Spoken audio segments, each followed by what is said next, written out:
I was It just kinda listening to goes on. something Yeah. recently. And they were talking about how people in the South, right? Mm-hmm. People in the South, they don't refer, if they see a black man with a white woman, it's not like, oh, I saw Charles with his wife. I saw Charles with his white wife.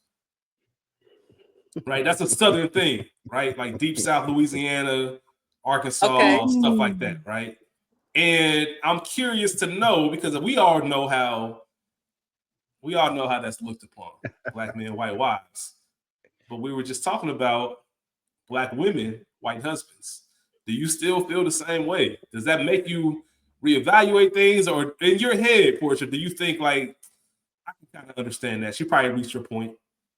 Yeah, and I know that's a double standard, and I know it's fake as fuck to say that, but I do feel like when black women go to white men, we've we've we've tried, and it just wasn't hitting, and they are who approached us and did it. I think black men go out of their way to approach white women, and I think that's the difference. I don't think we go out of our way to approach white men. Is it just white men or any race other than black? You feel that about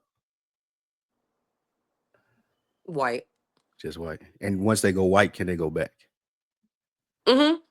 Okay. Now, if you are a white, I mean, if you are a black man or a black woman that you just happen to date everybody, I'm a Yeah. flow with it. But it seems as though it's like this is only who I date. So if you're a black man and you just out here dating whoever, and I've seen you with a black woman, I've seen you with, okay, that's just who you are. But when it's just stuck to a race, black women and black men, I'm looking at you kind of funny. From having conversations with black women throughout the years, the number one issue they have is when black men say, I only date this. Like that's the rule. Like they don't. I found out they don't really care. But it's when you specifically say, "Hey, I'm only dating this race." That's when black women really got a problem. Or like when you say, I don't date black women because in 7th grade they Oh, made fun of man. my nose. Like, Yeah. Like T.O. That's Donald damn. Glover. That's Like Donald Glover. T.O. That's a lot of them, man. You know Yeah. what? That's an interesting conversation to have one day. I'm looking forward to it, but we're not going to be focusing on that today. Welcome back, bookworms, to another week in the books. We're here at chapter 11. Obviously, my name's Kyron, here by my illustrious co-host Spike Lou. We are not up, by though? ourselves. Spike, you don't know What this. The very first time that I recorded a podcast, the very first time ever in life, it's a podcast called The Frequency. It was hosted Good by times. Portia. It's hosted by Portia, who was here on the podcast today. And that kind of opened up. This is maybe 3 or 4 years before I got into the podcast space. So I can say Portia was 1,000% the first person I knew with the podcast and really Thank got you into for the my side. space. Absolutely, man, because What year was this? it's 2016, 2017, somewhere around there. Yeah, Probably something like that. Yeah. 15, 16, somewhere around there. And Culture Garden didn't start until 2020, at the end of 2020, and didn't even get consistent until 2022. But I want to introduce Portia because it's funny. I had thoughts for a while of having Portia on the Culture Garden, but there were silent thoughts. I never really, thought of anything of it. And one day, Ray P, who was supposed to be on this episode, Ray P's traveling. She's got a flight delay, so she's not going to be Miss joining you, us. Ray P. Absolutely. We definitely miss you, Rachel. But Rachel, me and her were randomly recording an episode, and before we started recording, she was like, hey, I want to do an episode with Portia. I'm like, bet, let's do it. I'm And honored. I told her at that time, I said, it's funny you say that because I literally was thinking like that would be a good space. And the only reason I say that is because, as I mentioned earlier, Portia was the first person I knew with the podcast. Portia is very good in that space. And I personally always wondered, and I know you have your reasons, I've always wondered why you're not back in that space. I'm sure it's oversaturated now because back when Portia was doing it, it wasn't oversaturated like this. It was like I think it kind was of like me, and I'll name this podcast later. Yeah. Because like Spike's been in the game for 10 years now. And he always talks about how when he started a podcast, he had to explain to people what a podcast was. And I think that you were kind of in that same way, Portia, where it was like, what's a podcast? What's that? Yeah. And it just kind of worked out, man. So it just made sense, and especially with the topic that we're going to be having today, it made sense to have you on, and I'm happy to have you on here. Please welcome Portia to the podcast. Glad to have you, P. Happy to have I'm you here. Happy honored. to have you Thank here. you. Absolutely. What was y'all absolutely, podcast man. about? The What was her frequency was podcast? about anything, anything culture. So I talked about finances, I talked about relationships, I talked about all of that type of stuff. Just trying to get everybody on this, just to have a conversation about Nice. whatever it was. So yeah. So when are you returning? Probably never, honestly. I To got be you. quite honest, I just feel like it's too many mics. So I'm gonna just let the people who are consistent, you know what I'm saying? I'm gonna just keep blessing y'all with my listens and let y'all have at it, because it's getting wild out here. It's a very niche space. Go ahead, Spike. I was just gonna ask, like, it's obviously was something you had a passion for. Did you replace it with something else? Since you said probably never. No, You just like bowed out. You just retired. everything is like a hobby now. Like I'm scared Gotcha. to actually put it out, because when the frequency was out, I was called everything under the sun with my opinions, and like I don't care about that, but I do. Like I get why people are like, these comments is wild, because I just speak my mind, and it was like, yo, like women hated me for a minute, honestly. I was like, damn, I'm one of y'all. That's interesting that you say that, because I was gonna ask you exactly where that came from, as far as like the comments. But I in real time right now, as you said that, I just thought about, and we talked about this a little bit last week. I don't have to worry about that as a black man. Like, I really just don't. I don't have to worry about that kind of, like, when you say you're scared to put it out there. My first thought is like, man, fuck that, just put it out. And now I'm thinking like, no, you got to protect your peace too. Man, say these people, because you know me, Rich. Like you've been knowing me for a long time. I've never been the female that's like, oh, I can't say this, or I'm gonna be perceived this way. I'm gonna tell it how it is. It's my life. But no, people don't like when you just tell the truth. Portia is, in my opinion, Portia is like Andre 3000. Like, she's so talented, but you want her to put out more stuff, but I understand why you don't.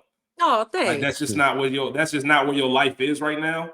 But I will say this, and anything that I feel that you would be good on and be a great contributor, please do. By all means, I'm gonna extend an invitation, because I do think you're a great conversationalist, and not just me, other people. And like I said, you kind of opened up doors for the possibility of something like this happening and being real. Oh, thanks. You know, that's real. That's real. I want to make sure. You? Nah, man, none of that. So we welcome you here to another week in the books, man, where authenticity meets real conversation, accountability, whether it's for black men, black people in general. That's what we are here for. We like to start the episodes off by what we did this past week and what we're proud of. You said you had some smoke for me. I got some smoke for Spike Lee, man. I can tell you what I'm not proud of, man. I'll tell you something I learned this week. I learned Spike Lee don't fuck with me, y'all. Why you say that? Are you talking? Is it for the second week in a row? For the second week in a row, I picked that nigga up, and I gave him something to discuss on deck. Hold on, because I know you about to defend it. I'm gonna give you your stance. Okay. Episode 10, y'all remember if y'all listen. So Spike Lee, man, I asked him a question. I said, man, bring this up on deck. For those who don't know, Spike Lee, this is kind of a spinoff of On Deck TV show, hip hop podcast.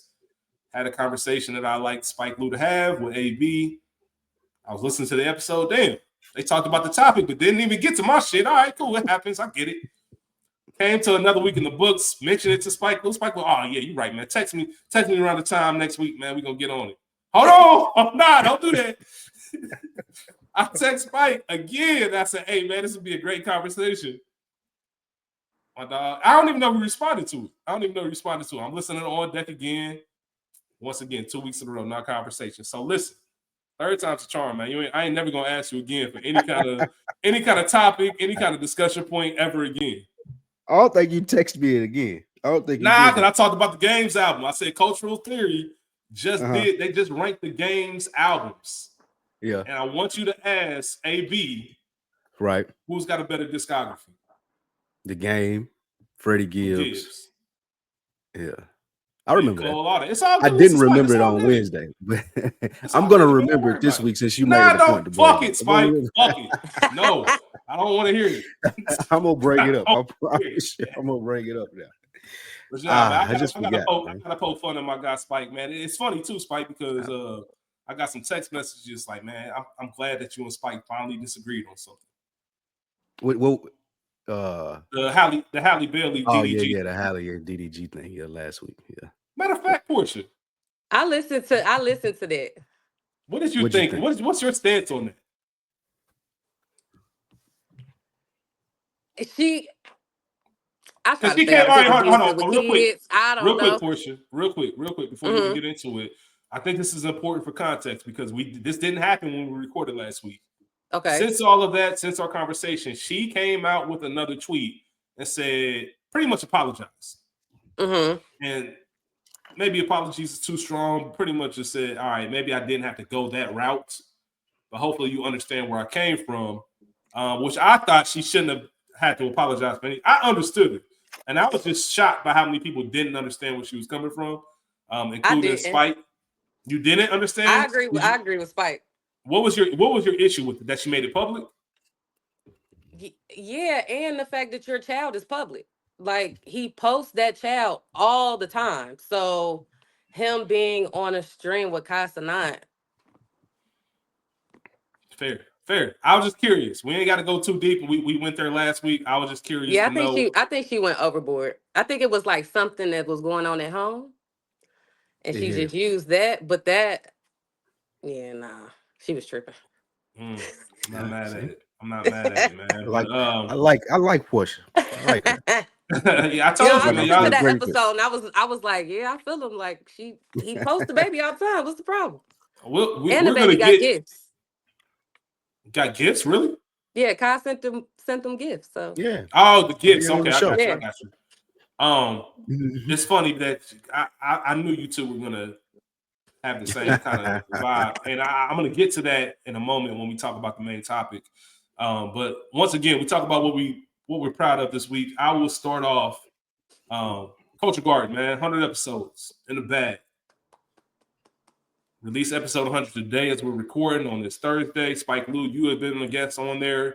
Portia will be on a guest on some point in the future. I'm weak at what movie she wanted to do. I won't say it, but I'm just weak because that's my shit. I love ignorant movies. But yeah, just proud of. We talked a little bit about it. When you start something, you don't really think about like what it could be. You just like, all right, man, this is something to do, and I'm just gonna keep plugging along until it's no longer, serving me, or until something else comes along.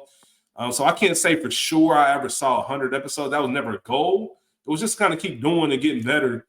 In the first 2 years, we weren't consistent with it. It was drop an episode, 3 weeks go by, drop another one. 5 weeks go by, drop another one. There was no consistent schedule. And then Rachel came in the fold, and we decided, you know what, August of 2022, we decided, you know what, we're going to put out an episode every single week. And we've been dedicated to that. So for the past 2 years, we've been grinding away. I think we put out like 12 episodes in the first 2 years, and we put out the other 88 in 2. So just kind of showing that consistency, that grind. Sometimes it's good to remind yourself that you can do things. And Spike and myself talked about this a few chapters back, where sometimes people ain't laughing at you. And what I mean by that is you have to write down a dream and a goal so crazy that people say, nigga, you crazy.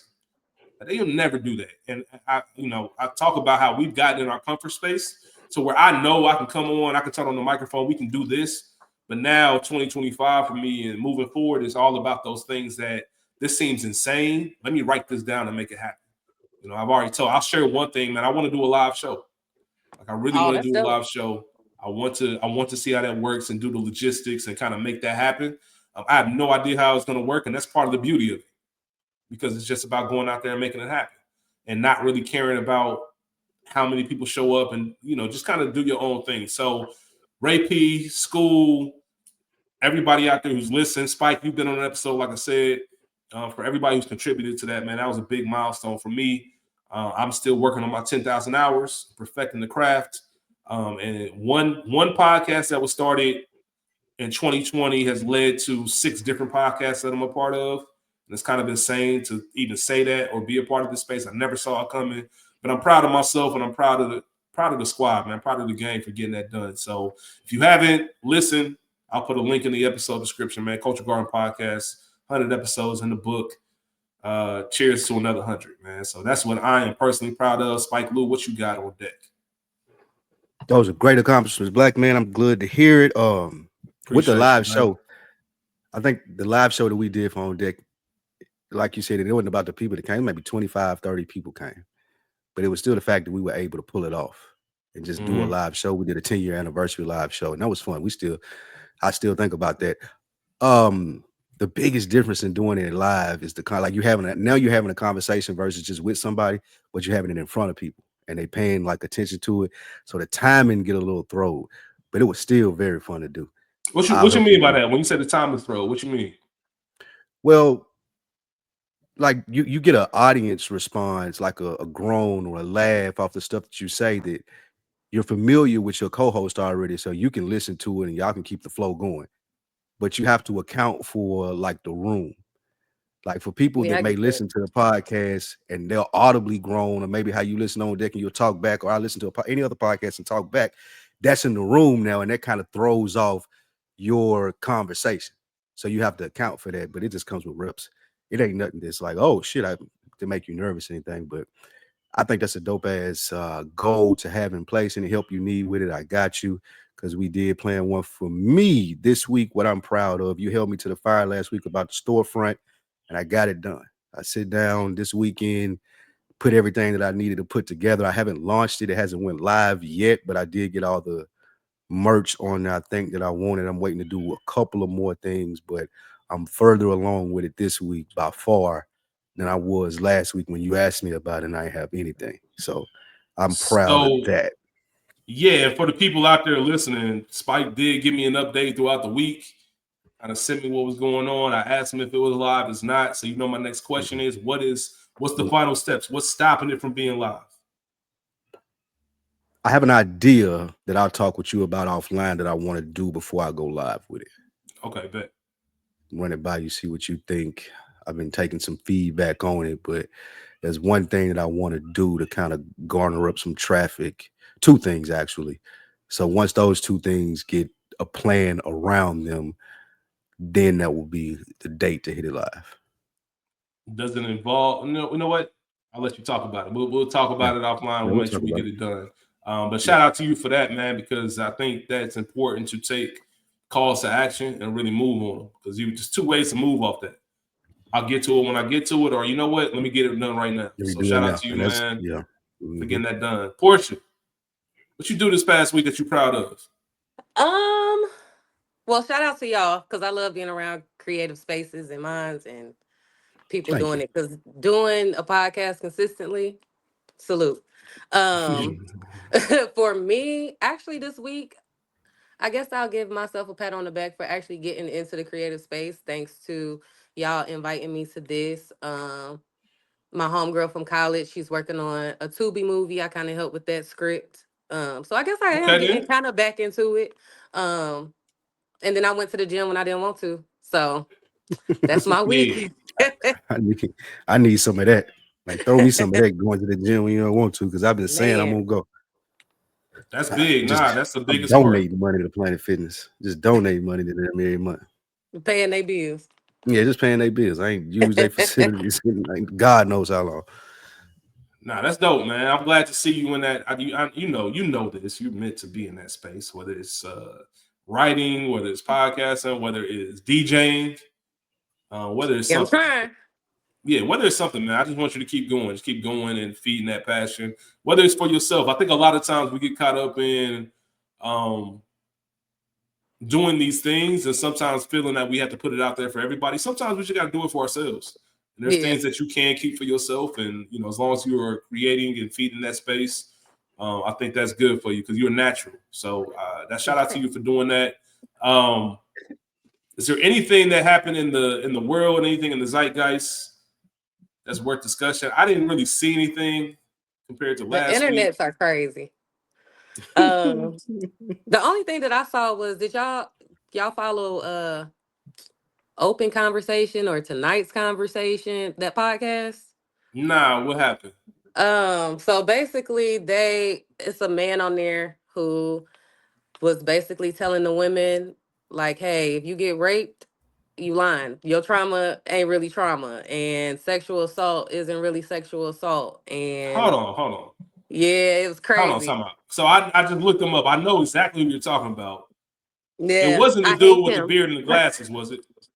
It's the guy the 6'4" guy with the braids, who says that's why women want him, and that's what women are looking for, because he's I black and he's seen that. 6'4". I I seen seen the that. chick. He I Him, seen make the chick tear 100,000, his and ass up. yeah, him. The And I high don't value know man or if whatever. Yeah. I don't know if hot he's value, on the man. podcast to, for shock value or whatever the case, but I just feel like at a What's certain age we need to have more mature conversations, and that ain't what's the helping. logic behind it? Like, how was he trying to defend that? Yeah. He wouldn't. He just saying. No, it was like they were like, even another man on the podcast almost went into tears telling him, like, I have trauma. Like, people have trauma, and just because you don't see it, like, why are you fighting so hard against it? And you could just tell he was not listening to understand, but listening to respond. So he Mhm. just, but that's all I really That saw That's today a that was wild really thing to say. topic. that's an Yeah. incredibly and you know what? I've reached a point in life where there's not even a point of trying to understand what he even said or what he meant by that. Because saying it is wild, and that's exactly what Portia, going to what you said earlier. Y'all got the microphones. Y'all got it. Because I don't want to. That's the type of. That's why I don't really even like. I'm very specific when I tell people I have a podcast.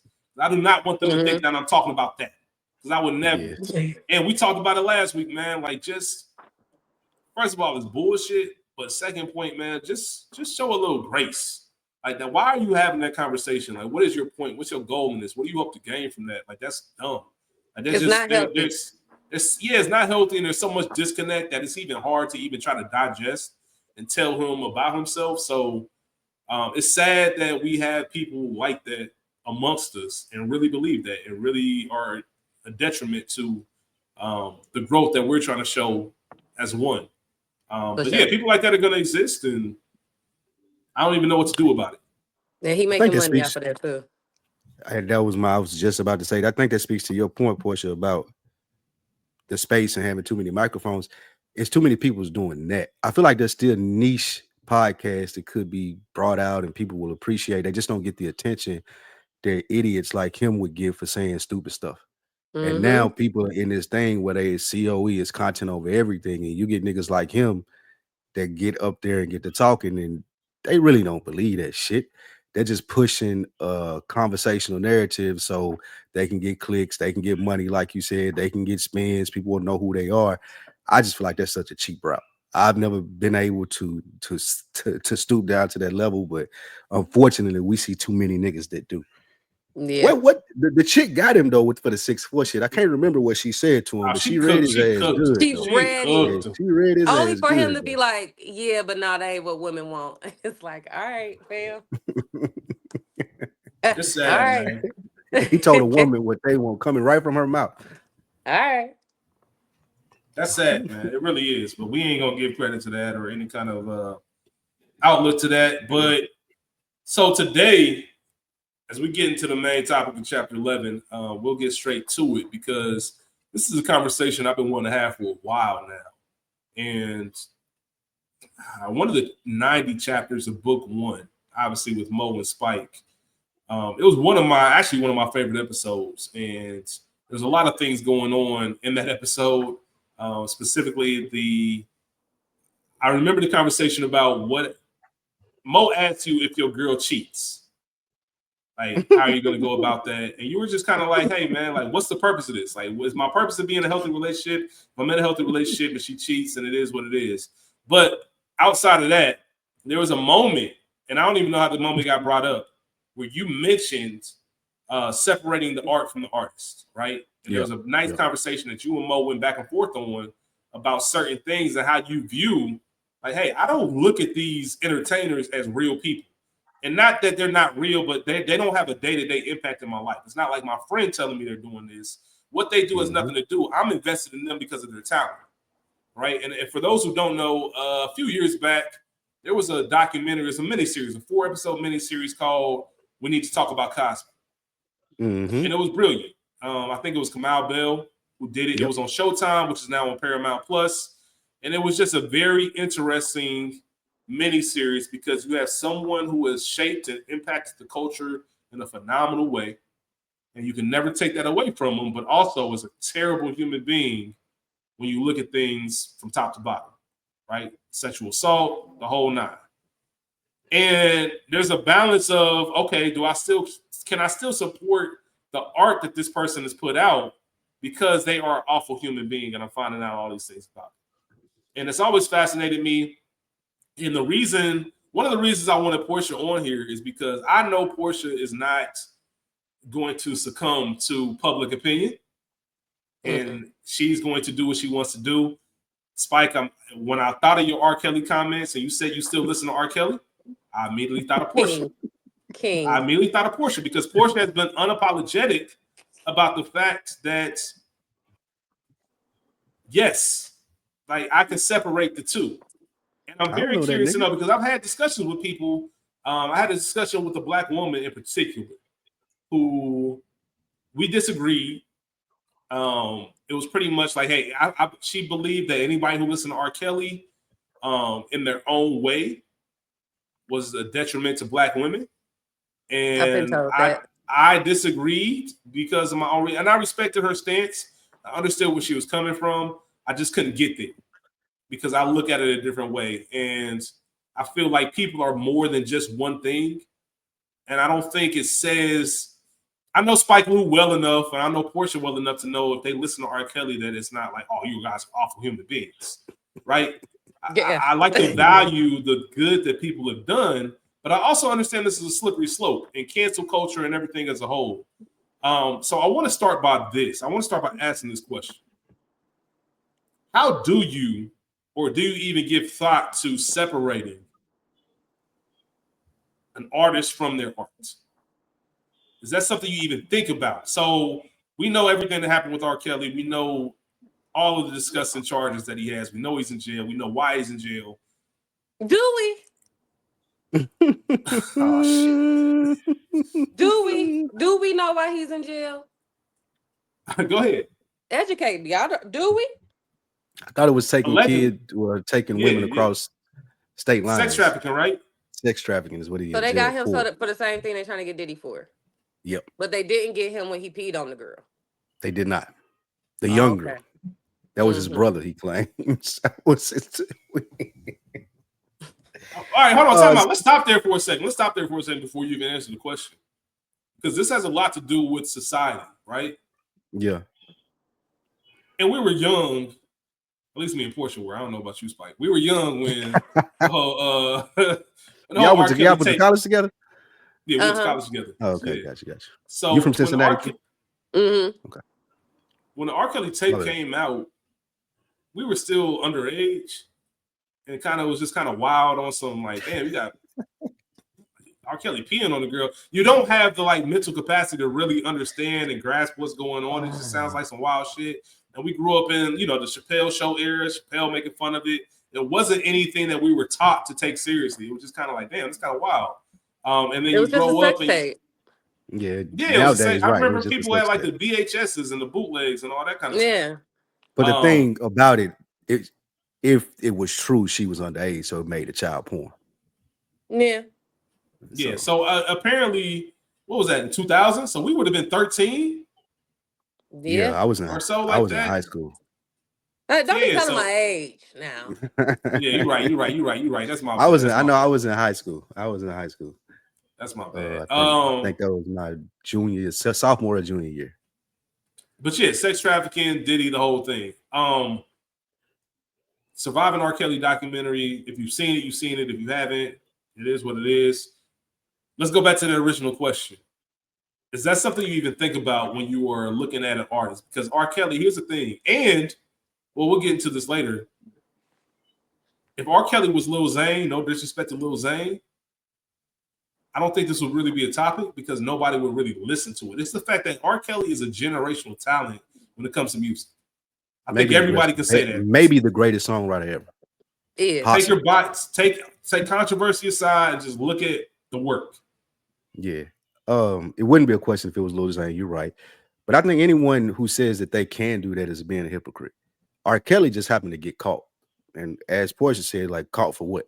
I don't know what any of these niggas do behind closed doors. I have no idea. And to your point earlier, that's not why I'm listening to him. I'm listening to it because I like it. Like, there are very few celebrities or people that I follow that I'm bought into, like, oh yeah, that's my guy. Like, I'm supporting him no matter what. Like, I don't care, for one, what they do in their personal life, and two, if I let that affect me, it would be probably minimal shit that I could listen to or consume as movies or watch as far as sports. Anything.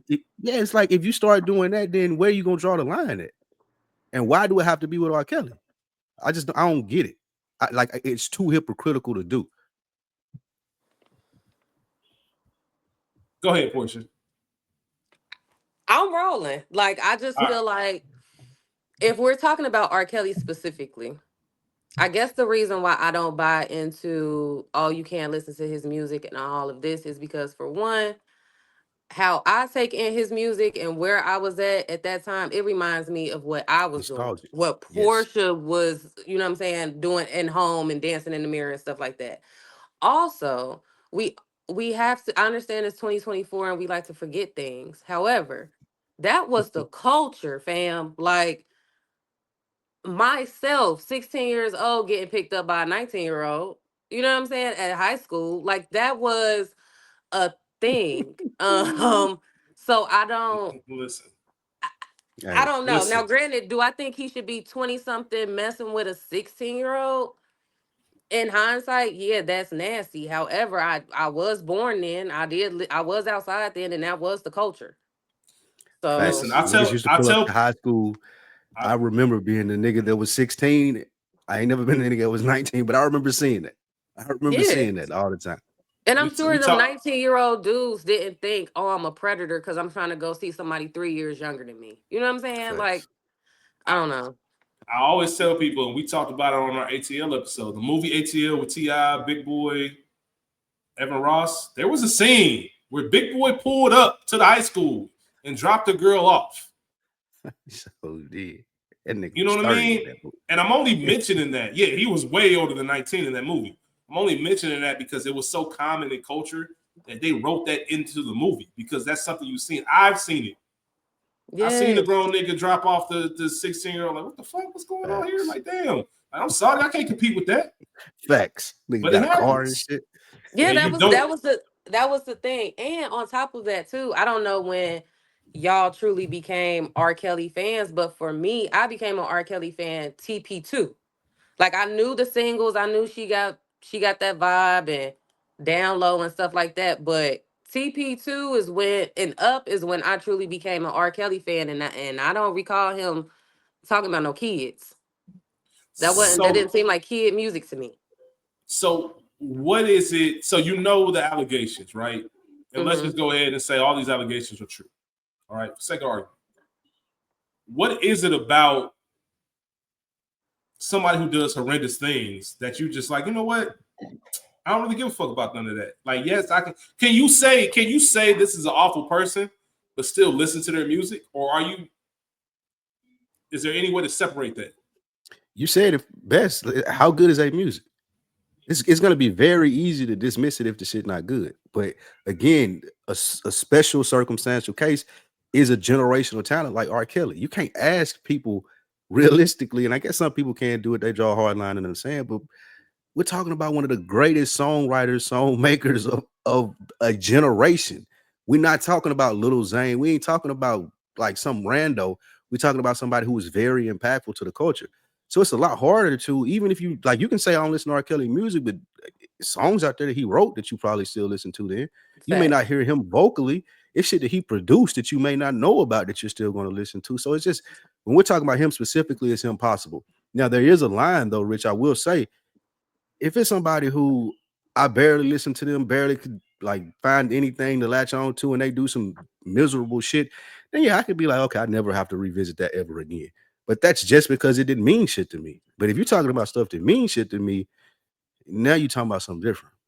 And I'm gonna add a caveat to that too. Like for me, if perfect example, Tory Lanez, I will never in my life listen to nothing that he put out today and in the future because I really don't rock with how that whole situation went down, right? However, he does have some songs. He got a song with T-Pain that I'm still listening to this day because he did it before that even happened. And I rock with T-Pain and it's a bop.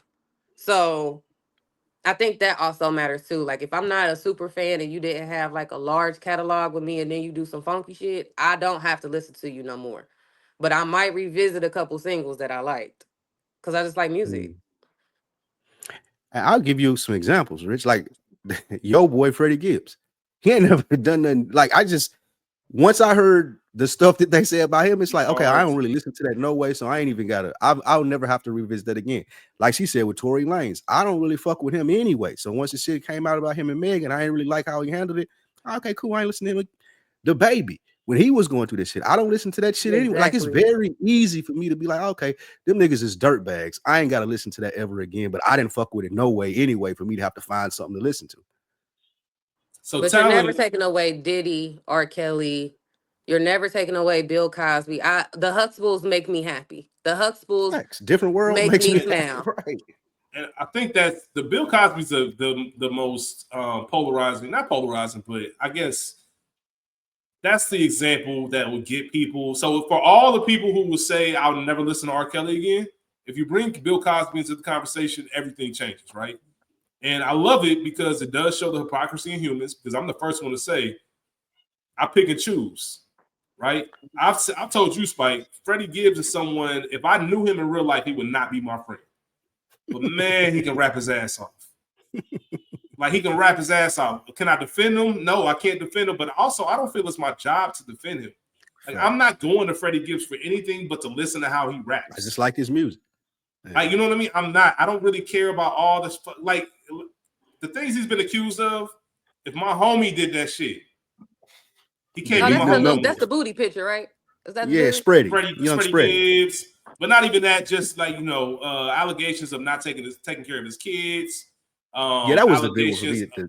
Allegations of getting women pregnant and just dissing and like just bouncing on them. Like just all types of shit that you like, man, you a bum. You a deadbeat. And it's like, to me, it's almost like with him real quick, it's like false packaging because what he says that he is and raps about well, like you said, Rich, it don't come off in his character. And I know that's probably being hypocritical from what we're talking about in the beginning when I said, I don't got nothing to do with these niggas. I ain't associated with them.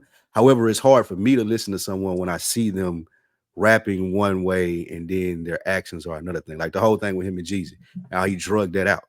Like I feel like someone who presented themselves in the nature that he did, they wouldn't have drugged that out that way. It's the situation with Benny. Like those are more so even than the pictures and shit for me. Yeah, all that shit was wild. But Bill Cosby. Anybody in our area.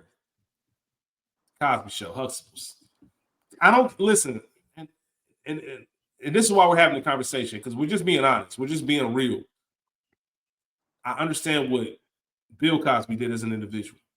That can never take place for the Cosby Show. That would never make me stop watching the Cosby Show because I don't see Bill Cosby. I do see him, but I see Cliff Huxtable.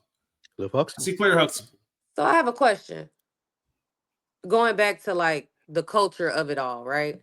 Yeah. Back when Bill was doing his thing, right? Women are gonna hate me for this, but it was the my whole thing.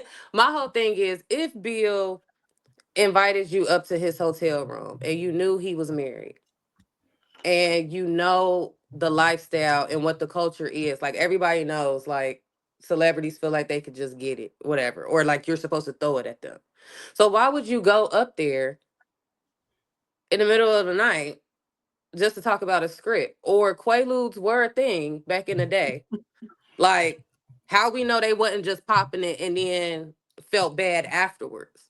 I don't know. It get weird. So I don't want to judge nobody off of, oh well, we took drugs or he drugged me, because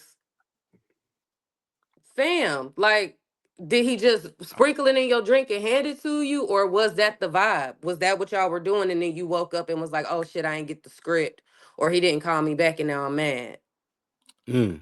Like, I, when do people take, like, granted, no, nobody should be raped, nothing like that. I'm not trying to sound like the dude from that podcast I was just talking about. But at what point do we take responsibility for situations that we put ourselves into? Because Bill probably Yeah. thought, I'm rich, you know what's up, I got some drugs, you popping, let's go. It's like, how much accountability are you taking for how like the ambition that you like?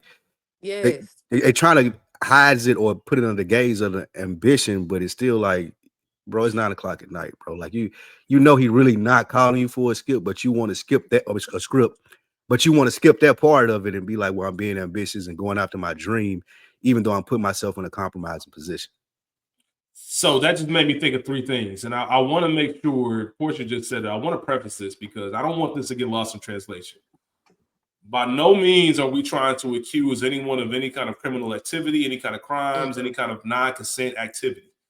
However, one of the first things I thought of was when you look at all of this, because if we, and this is kind of interesting, I don't know when things changed to where we started caring about what celebrities did. And I mean that because if you look at a lot of our icons, especially in the 60s, 70s, they were on bullshit. They was on trash, man. Like people was just now are getting comfortable talking about Dr. King.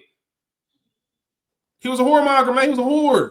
He was, man. He was fucking everything walking. Like he was. I'm just sorry. I'm not trying to lie on the man. And That's true. That's just what it is. and He was to fucking be fair, everything. who wouldn't be though in his position?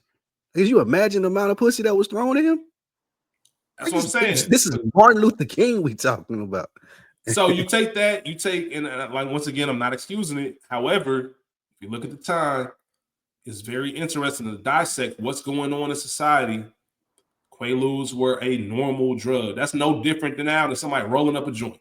Like that was just a normal thing. Like now, if that shit happened, you'd be looking like, what the fuck you on?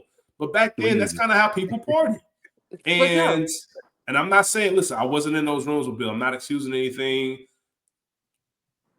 We just giving different sides. We're just giving different sides of side. it because it is very fascinating. And that's the word I'll use. It's very fascinating to look at all this because you can't just look at nothing's black and white. There's always some gray area, right? There's always some gray area. And if that's the normal, like it was so normal that Bill was comfortable going on, was it Larry King, and talking about Spanish, what was it? The Spanish Fly? Spanish Fly. He was comfortable talking about this on national television with Larry King, which means that, hey, I did nothing wrong. Like, this is normal. Like, I've seen countless people, countless other celebrities do this.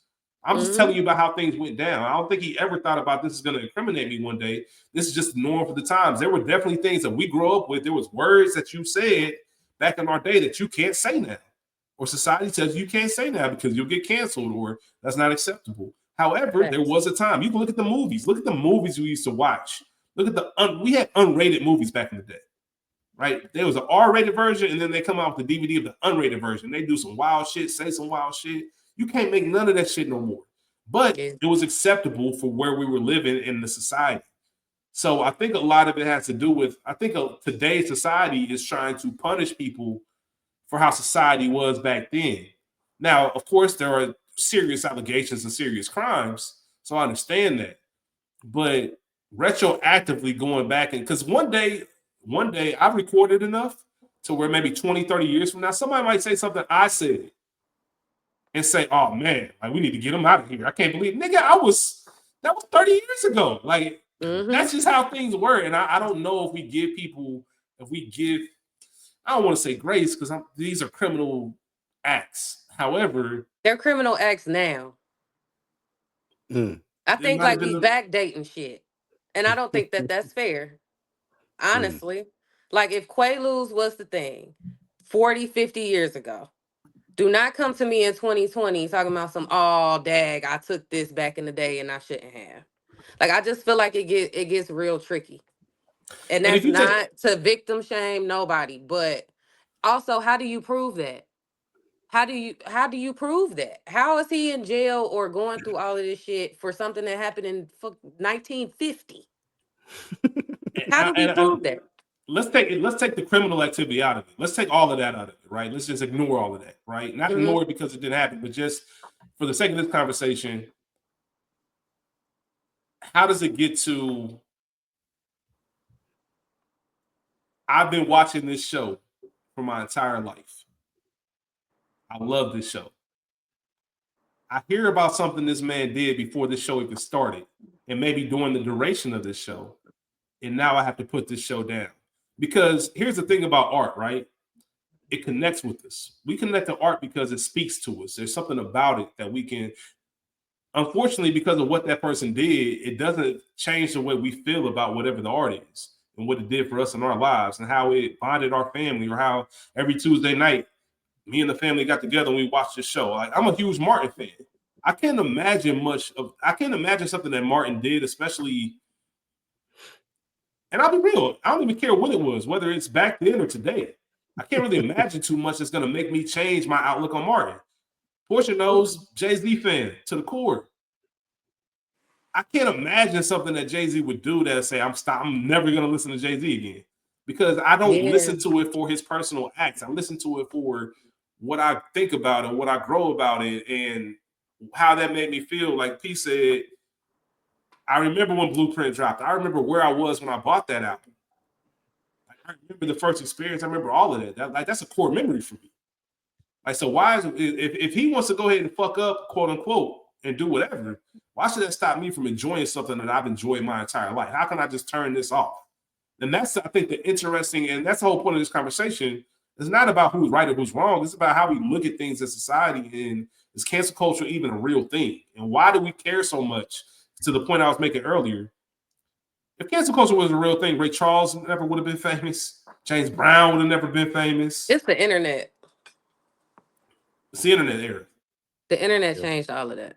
Yeah, it's so easy to share an opinion and try to gather up followers or troops behind your opinion nowadays. Motherfuckers will look at it like, oh, I never thought of that, and they riding with you.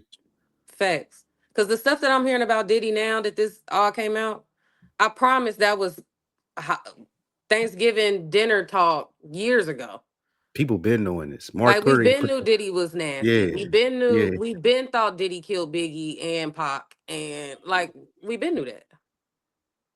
So I just think we get caught up in the clickbait of it all, but nobody really ever gets canceled. Does anyone remember the first? All right, no. Let me ask you this: is there anyone that you have said, I'm canceling this person?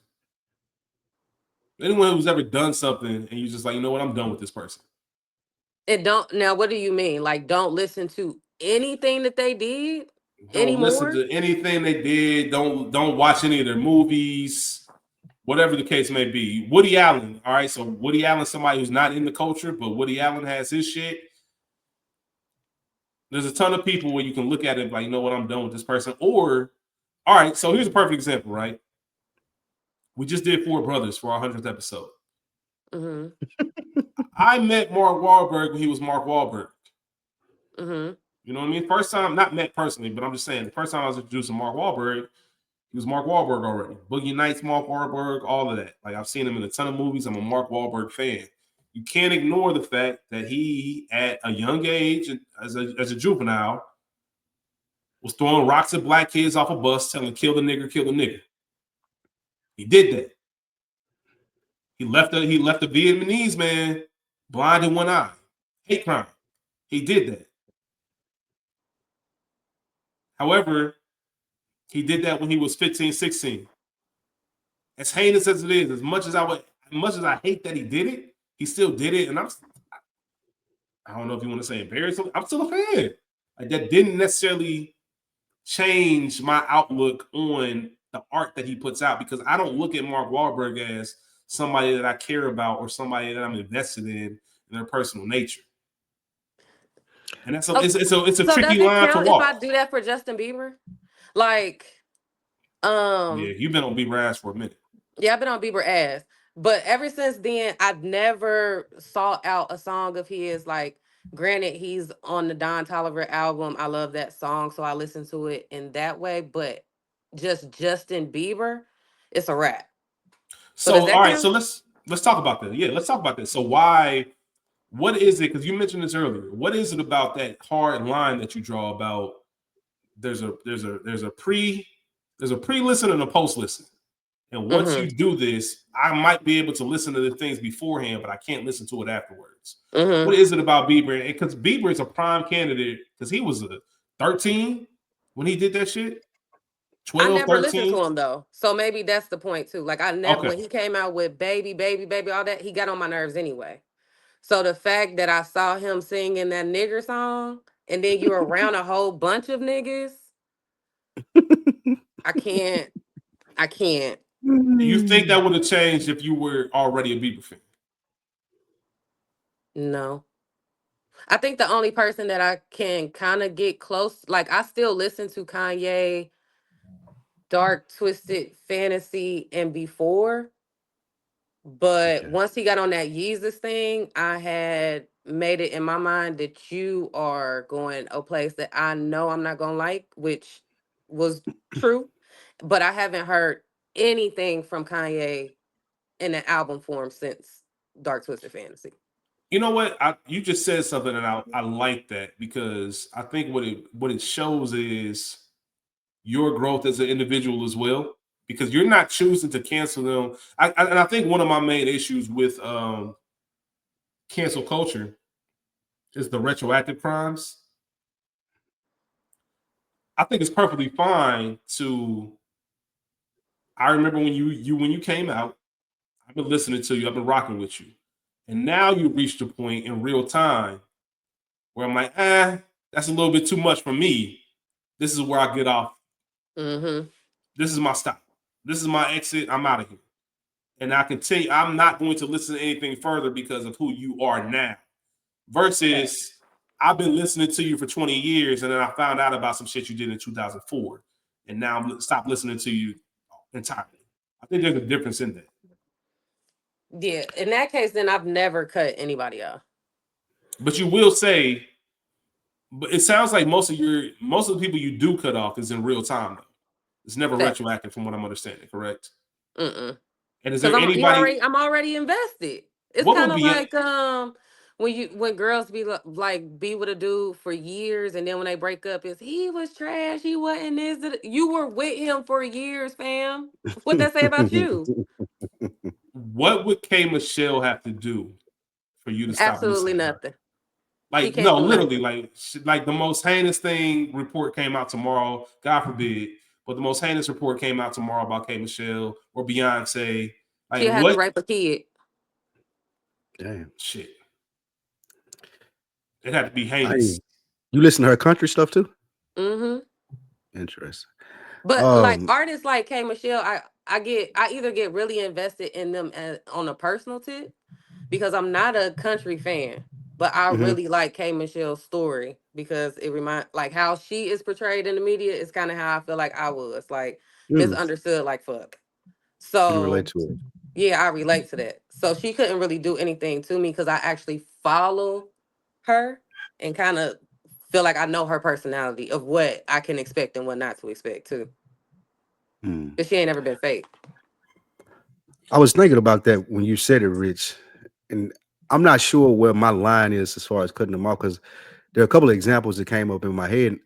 For me, it has to do with my perception of them and before what happens, and then did that thing bleed over into the art? And a couple of examples that I give, Rich, I love Seinfeld, but I also seen Kramer go in a club in New York and go on a nigga like and just. But I can still go back and look at Seinfeld and separate those two things. I didn't stop watching Seinfeld, but I've heard people say I won't watch Seinfeld because of that. That's crazy. Um, I listen to Joe Rogan on a weekly basis. I've also seen montage clips of Joe Rogan saying nigga. And I'm not shooting any bail for it, but I understand the context of what he was saying. Not saying it was right or wrong, but I listen to it weekly. But I've also heard people refer to Joe Rogan as a racist or a right wing extremist, and I've been listening to him weekly for maybe 10 years since the podcast has been out. And I know just genuinely that's not true. So I can separate the two things, even though I don't approve of the clip. But then you get to, like we said with Freddie Gibbs, or like we was talking about earlier with Abbott Elementary. And I look at her and then I see her, I seen like what her life bleed over into her perception of black men in that show, which I personally don't like. I still support the show. I still wanted her to do well, but I look at it and see someone like her who she's married to, and I just like, she don't really know black men. And this don't make me comfortable to watch. I don't enjoy this. Like once I know what I know about her in her personal life, and the same thing with Donald Glover. Him like having the associations that he has outside of the industry, and then I see how heavy-handed he is with some of the stuff that he says about black people or black women in general, and it's like I don't really have to listen to his music or watch none of his stuff like that because I don't really agree with him, and it bleeds over into the art. So if it bleeds over into the art for me, then it's a problem. But if I can separate the two and still appreciate the art, it's like I don't fuck with him as a person, but I still enjoy this thing. I got a question for you. Okay. Just paying attention to what you said, and not to go into politics or anything like that. But I'm curious. I was gonna ask the same question, P. Kamala, do you feel the same way about her as you did the young lady from Abbott Elementary? No, I don't. Because one, I don't know if people say that she's pandering when she tries to act black, but I don't feel that that's true. She has I feel a white like if you husband. went, yeah, I know, and white kids. Like I've seen the family. Let me shut up. However, she went to an HBCU, and I think there's some level of blackness that rubs off on you just being in the vicinity or attending an HBCU. So I give her the benefit of the doubt. Also, I'm not a big fan, I will be honest, but I was more of a fan of her than her opposition. So I was willing to shoot her all the bail just so the opposition that she had wouldn't be successful. I'll say that. Like I overlooked a lot of shit that I normally wouldn't overlook because I feel like the scale was much greater than it is with me watching Abbott Elementary or not. Like I said with Quinta Brunson, I hope the show is successful. I'm glad that people watch it. It's just not for me. I didn't have that luxury with Kamala to be like, oh, I don't like. I heard a lot of conversations amongst black men. I don't fuck with her because this, that, and the third. And it took me back some. I was like, damn, I ain't know niggas was still on that. But okay, it's where we are. So you think she cooking her collard greens she washing her collard Hell greens in the no. tub? I don't know how to cook no goddamn greens, man. Okay, I was just curious. That's funny because I grew up in a black family. I ain't never seen greens in the tub in my life. Me It's either. always in the sink with us. Nah, you pick them in the sink from one side of the sink to the other side of the sink, and then they go in the pot. Stems go in the trash. Like, oh, tub shit was crazy. Rich, I do got somebody that I cut off, and I don't listen to their old stuff. Yeah. The Game. What did The Game do? The Game is just a corny nigga to me. The Game is so corny to me. He like the stories that follow him, the affiliations that he chooses to pick. He a chatty patty, the Melissa Ford thing. I don't know. I just feel like he's a really corny, unreal dude. And once that finally hit me, I said, I'm not. And that's cool. That's cool though, because you made that decision in real time of saying, you know what, this dude corny. I don't fuck with him no more.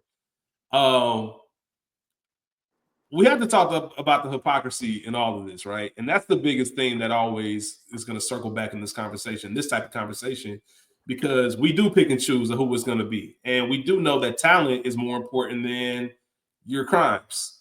And I'm sorry to say that, but that's just a real thing. I mean, I think everybody has somebody who they revere because of what they bring to the table as far as an art form, who have done awful things and terrible things. And we can have a conversation. I don't think anybody should. I just think it's exhausting to care. It's just exhausting to care because everybody has some shit. Every single person has some shit, right? That they can dig up on you. Did y'all watch The Apprentice growing up? The who? The Apprentice. Yeah, I did.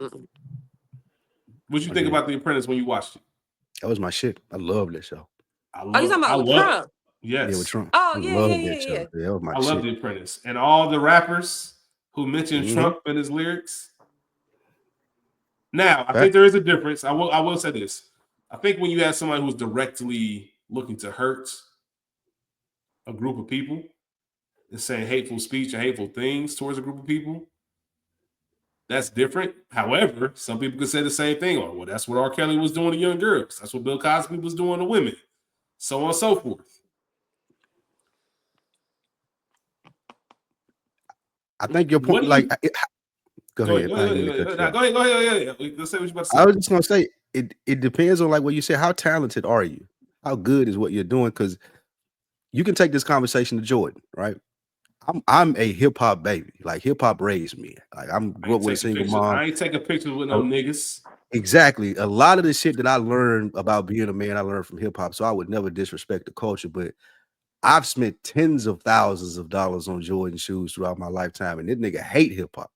I ain't taking pictures with no rappers. I don't fuck with you niggas. I never decided to cut Jordan off and not buy his shoes to support him because the talent supersedes the thing that pissed you off in general. So I just thought that was an interesting one to throw out there. That's a fair point. That's a very fair point because Millionaires told that story. I ain't taking a picture with no niggas. Jordan has said profound. I don't fuck with hip hop in general. I don't know. I don't like that shit. And that's a wild thing for a black man to say coming up when he came up. But hey, so I gotta play devil's advocate a little bit there. So Jordan around my daddy age, right? Mm-hmm. My daddy is real good for saying I do not fuck with niggas. Keep me away from niggas. Because in his mind, black men and niggas, two totally different things. So I wonder, like, in context, because we see Michael Jordan with black men, like, it's not like that's non-existent. So was he saying, I don't mess with you niggas? Or was he saying, I don't mess with black people? Just thinking about his age in the time of, like, we've all heard people say, I mess with niggas. I don't mess with niggas. I mess with black people. Yeah. I've heard my mom's husband say that. And he's older, like in his 70s. Yeah, like, and that's what they was raised on. Get me far away from niggas. I don't want to be around no niggas. Yeah, I've heard that. That's a good question. That's a fair question. So I don't know. I think that's why the cancel culture is unfair, because it's like, what was the context? What was his mind frame of that? Mm-hmm. Like he still. Go ahead. To that point, right? We talk about the time gap, the generations. There's a group of black men who are older who hate the word nigga. I let nigga fly. Facts. I let it fly. And respectfully, I can still love that older black man and an older black woman, and I'm still gonna say nigga. Like, there's nothing they're gonna tell me. There's no painful story that they're gonna explain to me. And this might sound awful, but I'm just being real. That's gonna make me say, all right, I'm gonna stop saying this, because I just don't see that happening, because their interpretation is different than my interpretation. Mm-hmm. It isn't. I didn't grow up the same, and that means something different to me. And I'm sorry that happened, and I'm gonna empathize, and I want to learn more about that and maybe take a little bit more account. But I couldn't imagine saying, "Oh, I had this conversation, and I decided today to stop saying the word nigga." Like, I just don't see that happen. I just don't. I'm with you. There's nothing. There's probably like literally nothing that could happen for me to stop saying nigga. I'm saying nigga, and I'm eating bacon for the rest of my day. Right? Like, I'm just gonna do it. Like, fuck it. What's happening? Like, I'm gonna do it. And I don't think that dictates any of us as a bad person or a bad human being. Nah. That's just the choice that we made. And I don't know, man. It's just a weird, interesting scenario and situation to look at. Because when cancel culture came out, just the idea of not being able to say what's on your mind, or people trying to really like affect your livelihood. Because here's the thing, and I think life has taught us this past election has taught us this. Like, people gonna fuck with who they fuck with. And there's nothing you can do. Like, me saying, like, oh, you shouldn't mess with that person, that's not gonna stop the people that do mess with them to stop messing with them. Like I said, there's certain things and certain people that you're not gonna be able to move them off that mountain. Like I said, I couldn't imagine. I don't know what it would be. It'd have to be the most heinous act that I see it come across my phone about Jay-Z to make me stop listening to his music. I don't even know. I don't even want to think about what that would be. Because that's how heinous. If they tied him in with Diddy, would you stop? I need details. Like how deep in the gang was it? Like, I mean, and I know that sounds fucked up. And that's why I wanted to have this conversation, because I know it sounds fucked up. I understand what I'm saying. I'm hearing myself say it out loud. But that don't mean like I don't that has nothing to do with the jewels in the game that I've listened to this nigga for the past 10 years. And I'm not gonna I sit just feel there and like you listen can't to have a lot of money without doing some fuck shit. behind every great fortune is a great crime. Like straight up. I don't expect, and then maybe that's part of it too, right? I don't expect these people to be good people. Portia said this for listen, Portia's been saying this for years. I would never want to meet Jay-Z. As much as I love him, I don't want to meet that nigga. Because I don't want to be this. I want to keep that separate. And I don't understand why we just don't keep all of the other stuff separate. And maybe I'm overlooking something. I'm sure somebody's out there shaking their head and there's a bigger thing to it. But I also think that we have real life to live and real things in front of us. And I just think it's very trivial to take time to dissect every single thing that people have said and say, oh, we can't mess with them because they said a joke. Like, I remember Kevin Hart, for however people feel about Kevin Hart, made the joke about the joke that got him canceled for the Oscars when he was going to host the Oscars. Like, if my son was, he said if my son was gay, I would take the dollhouse and break it over his head and say, stop, that's gay. Right? Which was the joke. It was a joke. I remember he said it in his first stand-up. Right? Was it in good taste? Maybe not. But it's still a joke. Like, but is there anything? He set himself up for that though. Because I think Kevin sense? Hart, when Kevin Hart decided that he was going to be for everybody and be unproblematic, I think that's what set it up too. I think whatever your persona is or how you want people to view you, if you're just a person who just real about their shit and just open and honest, I don't think you get as much backlash as if you try to act as if you're perfect in every way. You know who I'm thinking I think about? That's what Kevin Hart did. You know who I'm thinking about when you said it? You know the first person that comes to my mind? 50 Cent. Ooh. There you go. 50 Cent can't get in trouble because he's been this way since 2003. Since 2002, 2003, since we met him, he's been this. So if you book 50 Cent, if you support, like there's no shock of who this is and who you support, right? Snoop is a smoker. Everybody knows Snoop smoke. If you invite Snoop somewhere, Snoop gonna light up. You can't go up to Snoop and say, "Hey man, I need you to put that out." Nigga, what the fuck did you think was gonna happen when you asked him to come? And there are certain people, to Portia's point, where this is I've been this way for so many years that you know what you get when you signing up, and that's just kind of what it is. And go ahead. I thought of Dave Chappelle when you said that. Dave Chappelle, like they tried him. Like he was like, I'm gonna get up here and I'm gonna do these trans jokes, and y'all gonna. Well, I don't give a fuck how y'all respond to him. Facts. And then he came and doubled down on it on the next special. Was like, bro, I don't really even give a fuck because I've been presenting this way forever. So yeah. And listen, the same way we all have a right to support the people who might do heinous things, but we appreciate their art. Everybody has a right to say, you know what, I don't fuck with them. I don't like them. I don't fuck with them. But I don't know why we can't just leave it as, hey, I don't fuck with them and keep it moving. It's always got to be a think piece. It's always got to be a big deal. And there's going to be people out here that hate black people. I don't pay them no mind. Fuck them. I think where it becomes a thing, especially nowadays, is people trying to shame other people because they don't feel the same way. Facts. That they feel. Like we were saying about the R. Kelly, motherfucker being like, well, excuse me, a person being like your friend being like, well, I think that anyone listens to R. Kelly is detrimental to black women. Like that's not a good statement to make because it's just not true. You can't make that. You can't put that accusation on everyone that listens to R. Kelly. Like that's how you feel personally, and that's fine. And you can disassociate yourself with it, but don't be judgmental of the people who still or don't feel the same way that you do. Like it's we just have a difference of opinion. And I think that's what we've gotten away from too much in this country in general. It's like I can have a difference of opinion from you, and we can still have a logical conversation versus you calling me names or trying to cancel me or painting me as a bad person just because I don't feel the same way about something that you do. Like we've become way too divisive with shit like that. We like you just said with the election. Like I have a one white friend that I know of that probably voted for Trump. And we've been going back and forth in the text messages like since Tuesday. but I don't Mhm. disassociate myself with him as a friend. Like he's still my friend. Like we just have a very different opinion of how that should have went or how it played out.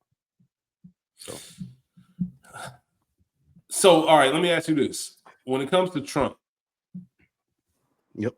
obviously the policies and the things that the America that he envisions is very detrimental to us. Mm-hmm.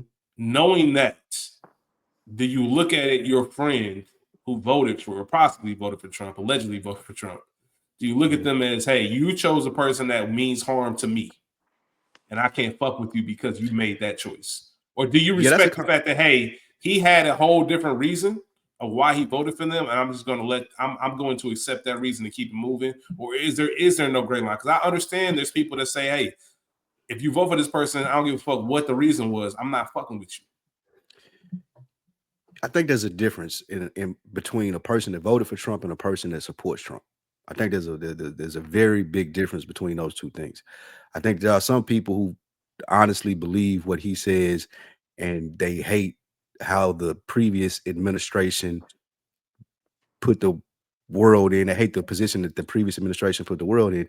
So they really wanted to change, and they wanted something different, and they couldn't see themselves endorsing Kamala or supporting her based off what they've seen for the past 4 years. I can understand that knowing a little bit about politics. I ain't politically savvy as a lot of motherfuckers, but I do know a little bit. So I could see someone saying that and also being like, I don't really fuck with dude, but I need something different. I could see that. And I also can see a motherfucker who supports him wholly and them being the person that you just described, Rich. Like, oh, you're detrimental to what we got going on over here, or the person that I am, or the people that I'm trying to be. Well, for one, I gotta say this because otherwise people gonna be on your ass, Kamala. Kamala, yeah, Second, right. here's the interesting thing about this, right? This conversation, and this kind of ties into. I think this is black women have this worse than anyone, and that's why I touched on it last week. And I understand every black woman who is currently saying, "Man, fuck all y'all," right? I get it.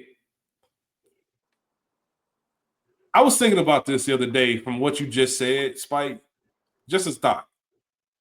And I'm like, there are a lot of white people that I probably know. Mm-hmm.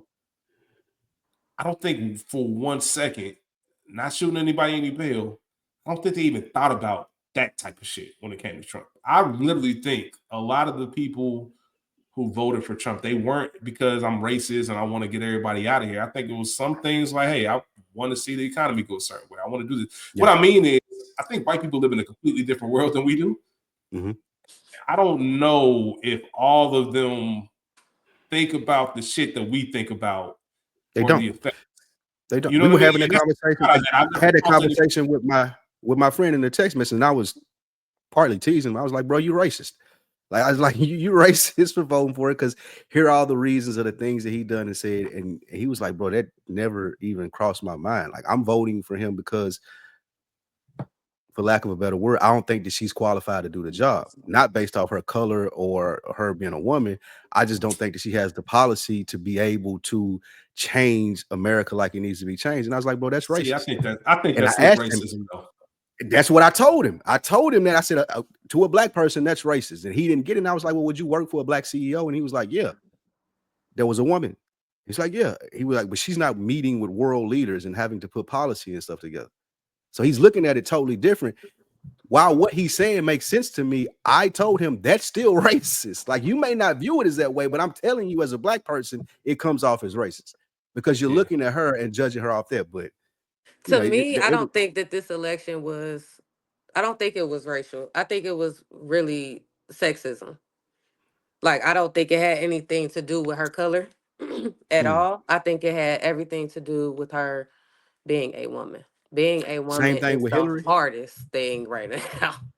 You think the same thing with Hillary and him? hmm Well, So no, it's more so. I don't think Hillary was relatable, period. Mm-hmm. But yeah, I'll put that in there because I do think if she was the same person just with a penis, she probably would have She had a would have better been. fight. I just don't think that America is ready for a woman to run anything. We can raise y'all kids, we can run y'all businesses, we can run y'all house, we can do all of this. But when it comes to actually making the decisions, what's the saying? Behind every good man is a great woman or whatever. Yeah. They want us behind, period. If her husband would have ran and she was sitting there, because we all know Hillary made all the decisions when Bill was in there. If that was the case, then she probably would have still been in there. She can be a vice, but they ain't trying to make nobody no woman a I'm not president. I'm not trying to cater to you or like kiss women asses or anything, but it's crazy for me to hear you say that. And I've had these conversations, and a couple of my friends that I've heard say, like, oh, I couldn't have a woman run the country. And that seems insane to me, being raised by a single black woman who's seen a woman do everything that she needed to do to keep our household and me as a person on this like path that I needed to be on. So I never understand that in the conversations that I'm having with men that feel that way. Like it just don't make sense to me. Like when they're like, well, a woman can't run the country. Like that is the craziest thing to hear from me. So kind of And off that's why. topic, but I do want to ask y'all this because I do think that y'all are intelligent black men. Honestly speaking, like truly thinking about men as a whole. Mhm. Y'all think that y'all like us?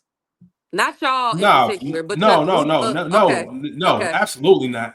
No, okay. and it pisses. Wait, Oh my what? goodness, it pisses me off What? so much. When you say like us, what do you mean? I need more context. I don't think that y'all like us. You don't think the men like women? No, No, like I dead see. serious. Hmm. No, not at All right, hold all. on. Let me back up. Let me be a little bit fair because we social If you media could makes not the have sex with world. us, would you like us? Hmm.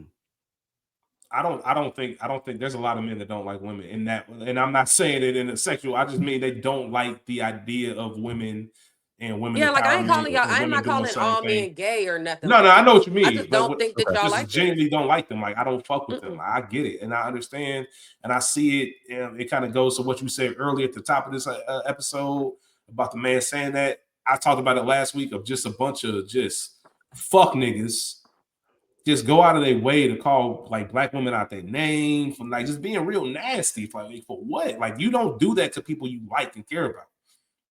Like That's and an really just interesting.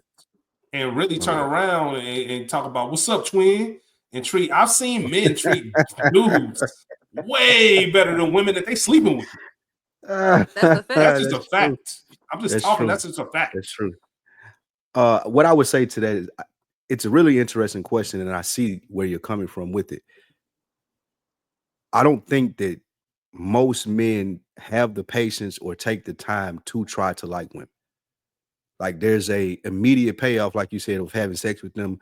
Okay, I'm getting pussy from her, or she cooked for me, or this is my home girl, and she put me on her home. Whatever it is, or the benefit that you're getting, I don't think that a lot of men take the time to get to know women.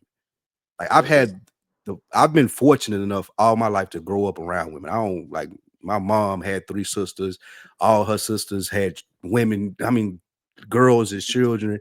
Like I grew up around essentially all women, and it is hard for men who are used to like when dealing with each other. It's much more upfront. Like there's a Mhm. much more upfront agreement that men have with each other about how we're going to treat each other and the dynamics of this relationship. Therefore, when they're dealing with women, I think they become a lot less patient in how they deal with them because of like what you said, having to have wanting to have sex with them is the ultimate payoff. So that they're going for that and doing the things that they think that she wants without actually getting to know her and really figuring out what she wants beyond them trying to get some pussy. Like a lot of men are just trying to do that. So I could see where you would say that as a woman, where a lot of men don't like women, but I do think a lot of it has to do with, oh, they're just not taking the time to get to know a woman. Do Because you if they did take the time to get to know a woman, then yeah, I could say a lot of men, like a lot of men who have patience, who ain't just trying to get pussy, who are looking for ultimate relationships. I've heard a lot of men say that are successful. Dame Dash has said this. I think well, this is a bad example. Diddy has said this, but having a strong woman beside you when you're running your business is a lot more beneficial than having men around you, because men have ego, jealousy, and things that they deal with. When a woman genuinely fucks with you, like, she's going to have your best interest in mind to a detriment almost, even before hers. Like, she gonna make sure that you're straight. And if you're trying to be successful at something, you're building something, that's what you want behind you. But I don't think enough men take the time out to get to that level of companionship with women. It's just pussy, or it's just something to have on your shoulder or something of that nature. But a lot of men ain't even really shooting for that. So I think that's where that question will come from when you say that. I got a question. This goes back to hip hop, and I've said this for a while.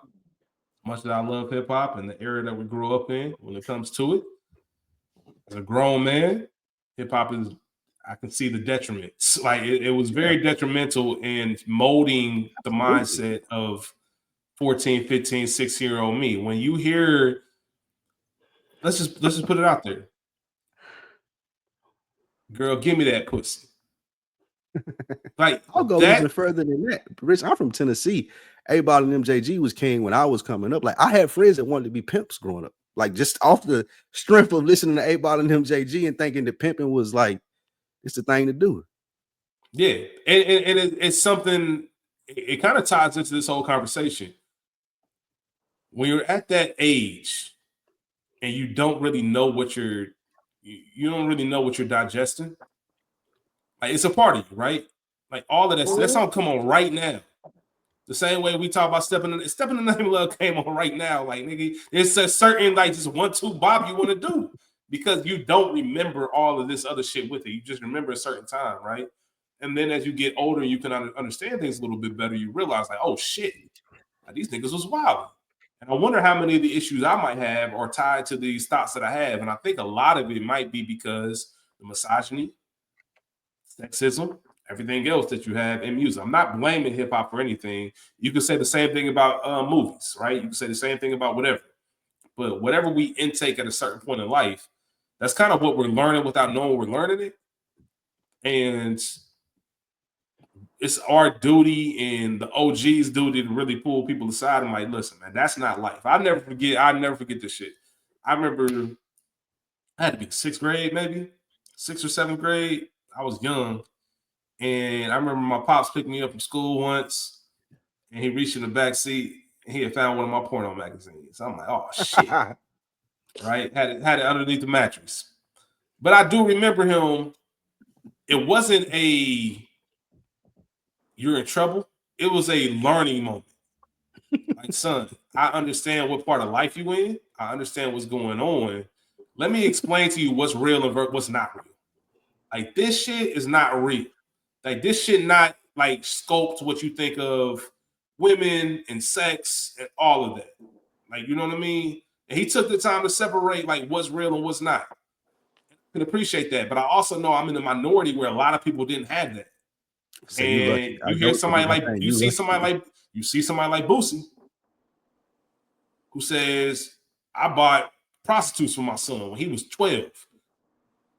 Or whatever the case is, to make sure that he, or saying that he doesn't want his daughter to be around his other kids because he doesn't want them to contaminate. He used the word contaminated, which is wild. Yeah, but he from Louisiana. That's what I'm saying. There's certain people that just believe certain things. And that's what it's, some people aren't going, they're just going to believe what they believe, and that's just what it is. And it's up to us to choose if we're going to love them or not. I tell you right now, there's nothing that Boosie could do that gonna make Louisiana or Baton Rouge turn their back on him.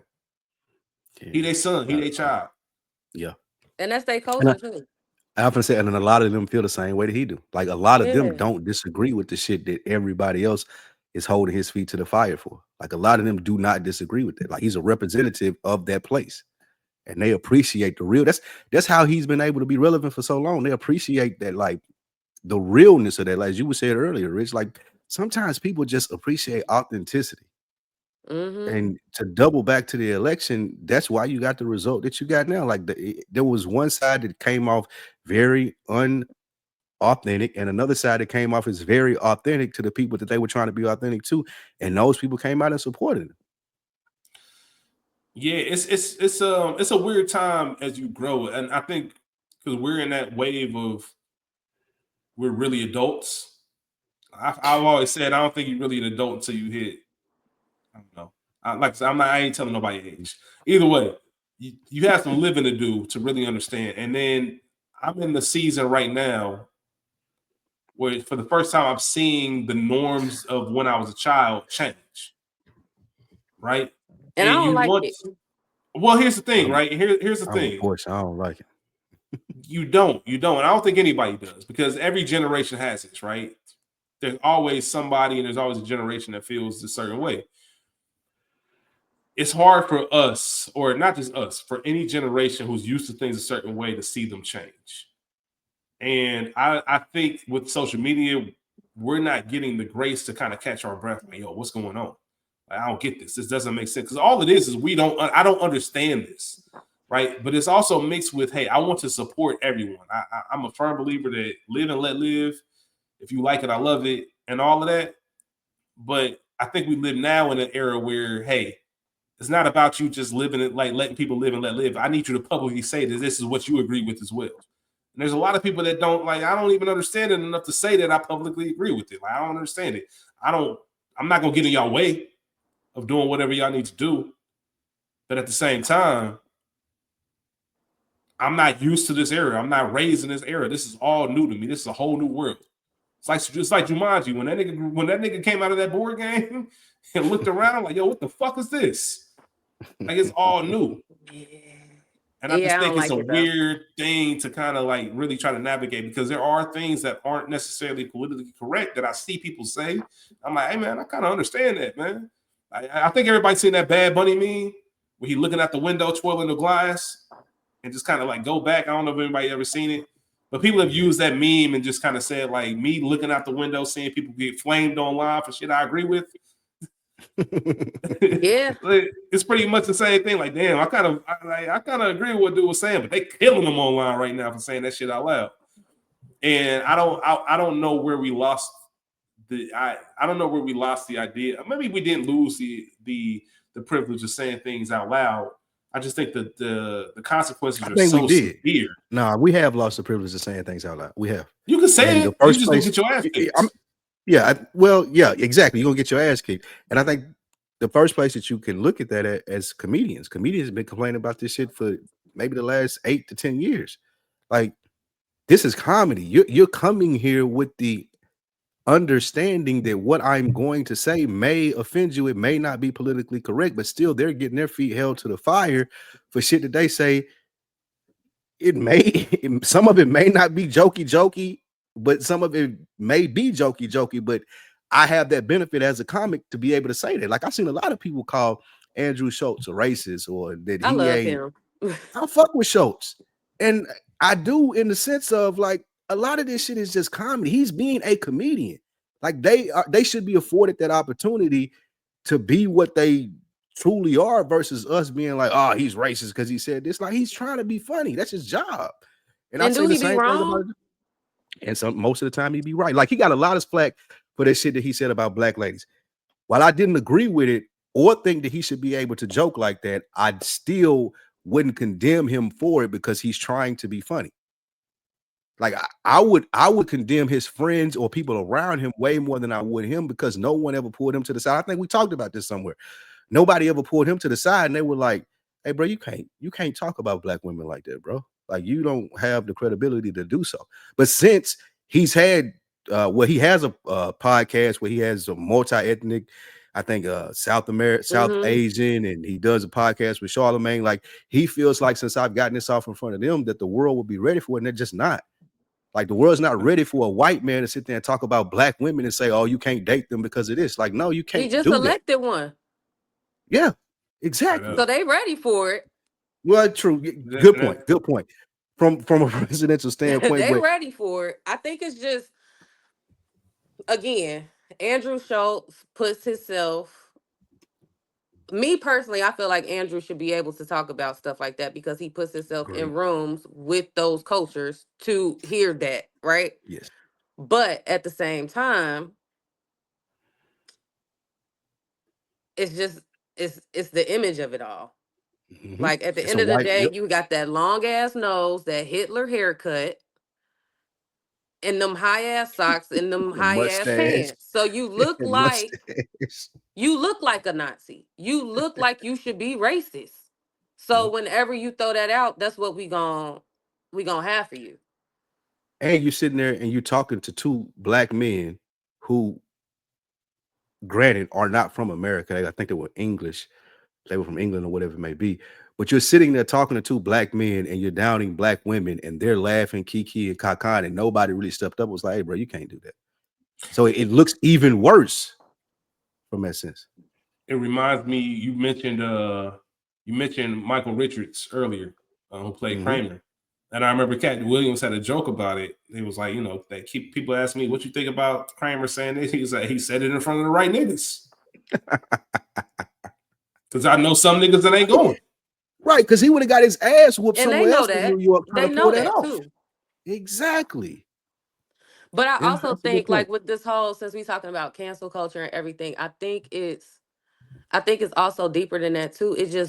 It goes to our culture, because we just named so many white men who can do whatever they want to do and are still highly successful. It's only us that talk about the Diddy's and the Bill Cosby's and things like that and try to take it away.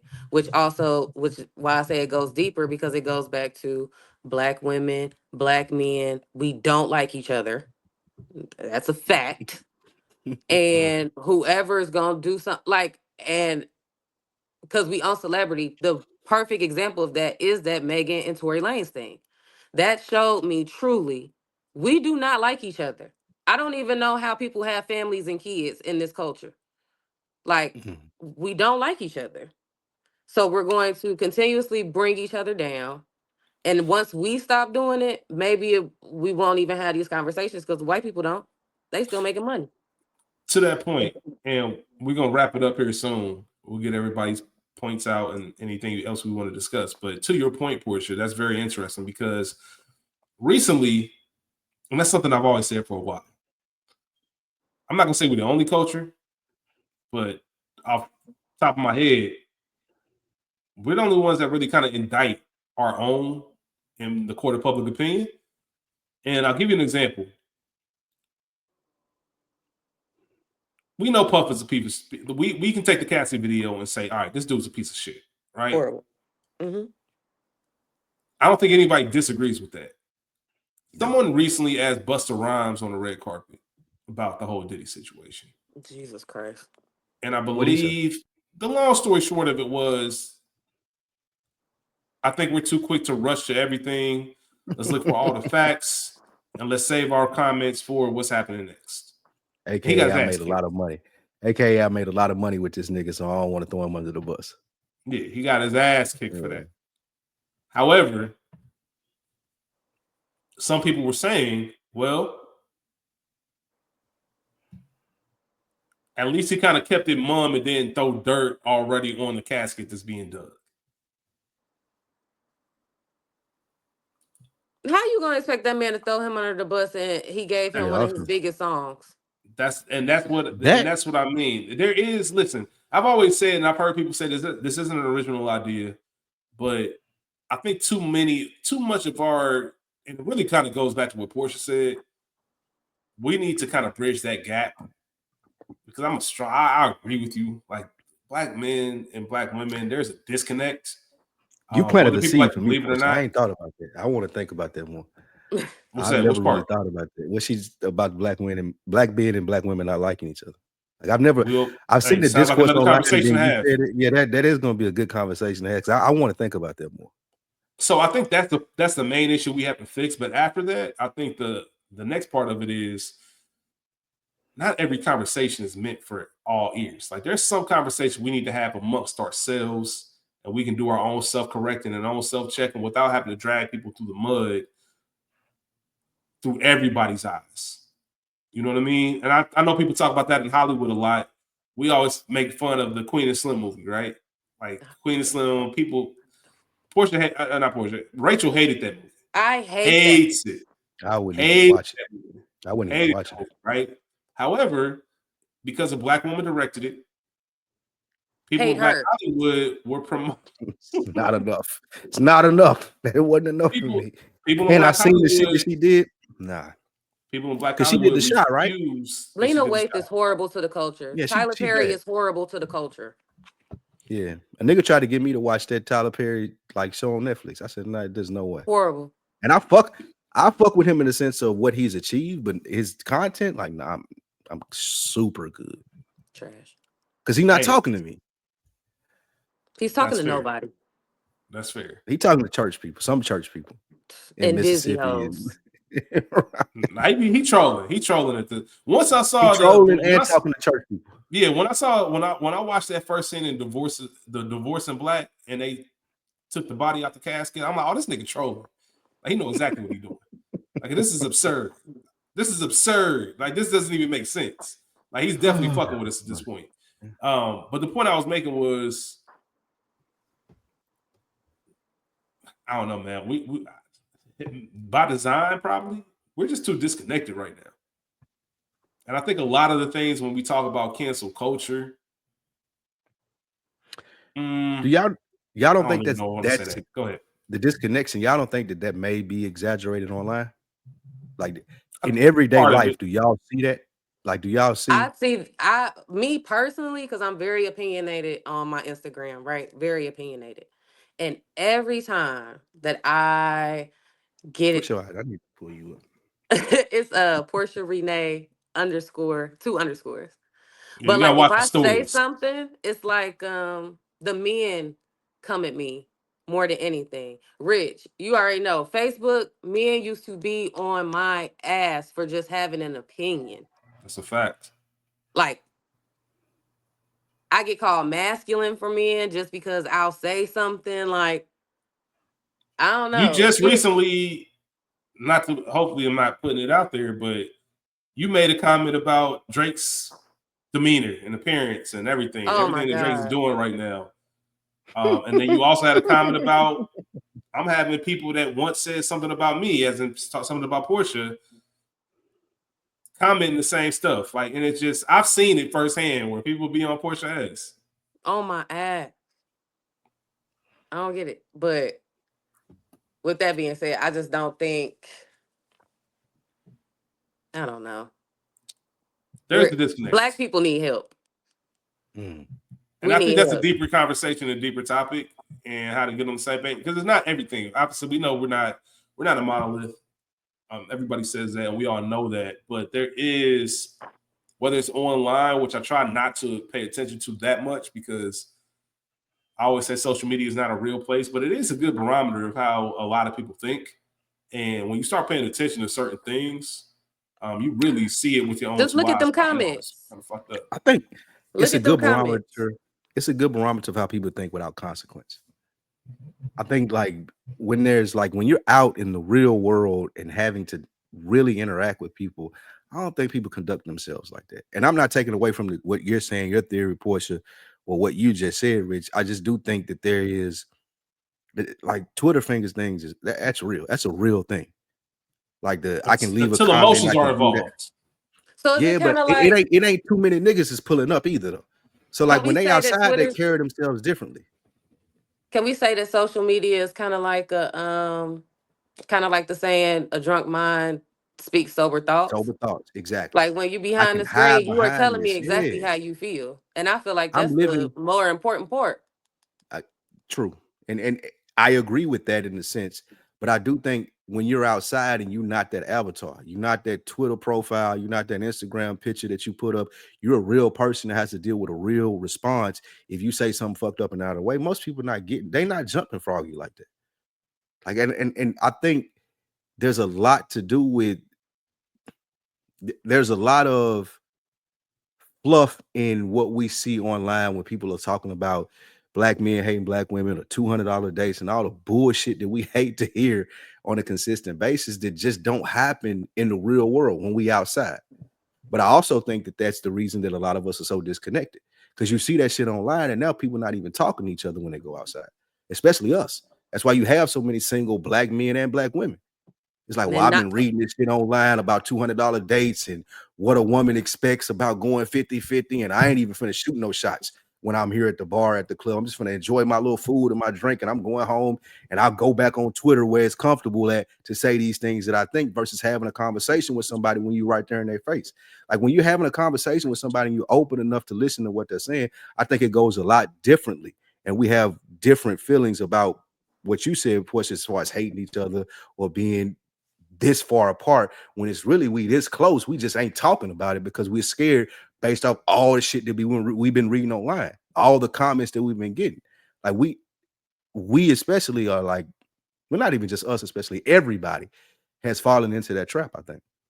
And keep in mind, we was in the house 2.5 years, And not COVID, talking to nobody. exactly.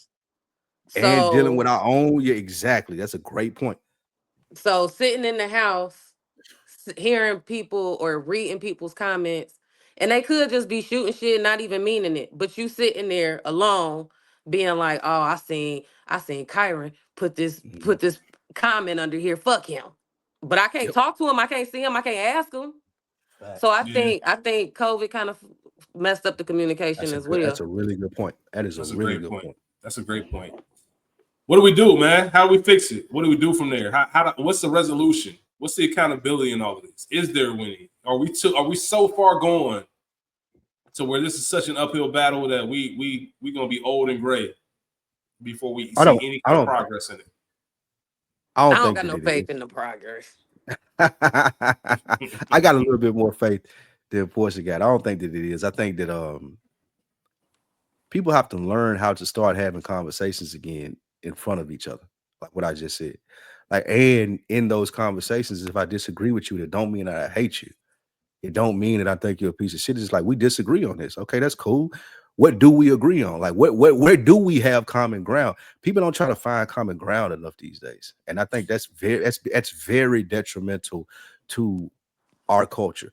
And that can even tie back into the main topic that we're talking about, as far as, when do you separate the art from the artist? Like, bro, I don't give a fuck if you listen to Freddie Gibbs, if I listen to R. Kelly, if you still watch the Cosby Show. It don't matter to me. That's a choice that you made. That don't make you a bad person.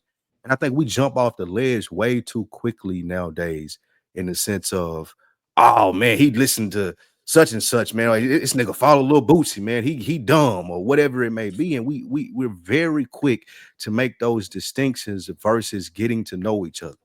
So if I were to say a solution, Rich, and you asking that question, if I had the magic wand, like, people just have to be more understanding. Like, I just need to listen more and try to figure out, okay, where is this person coming from? Or even if you do support this person, I don't even really got to know why. I don't give a fuck as to why you support them. It just don't make you a bad person because of that one singular thing.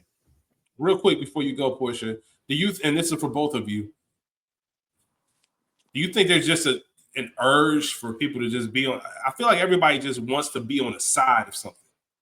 Like, this is the team I'm rooting for. This is what side I'm on. This is what I stand on, and I'm proudly going to wave this flag. You think that's part of the reason why those conversations are happening? Because it's like, all right, this is what side I'm on, and you on the other side, so it's fuck you? Yeah, Or do and we we just bored, genuinely and we lose stressed the? out.